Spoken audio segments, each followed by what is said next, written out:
Naanza sasa kwa kuzumu barabarani jamani, namwona jamaa mmoja anaonekana masikini, amebeba lingi wala sio ya gari, ni lingi ya baskeli. Uyapa upande wa pili ametokea, haya nayona pikipiki na abiria napiga solo motion, abiria na mcheki mwamba yule masikini bwana, na kokotoa tena abiria mwingine amebebeshwa kwenye pikipiki kingine, namuona na binti mwingine, naona tena bodaboda mwingine nao abiria wawili, namuona mwanamke mwingine amebebaga na bodaboda mwingine, na yule muuzaji wa maji na anahusiaga kwa pikipiki. Haya namona kichaa, kumbe ni mtu tu wa kawaida,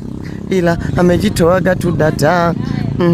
Pembeni karibu jamani, namona huyo mchumba jamani, anaongea na hiyo simu jamani, amebeba sijui mfuko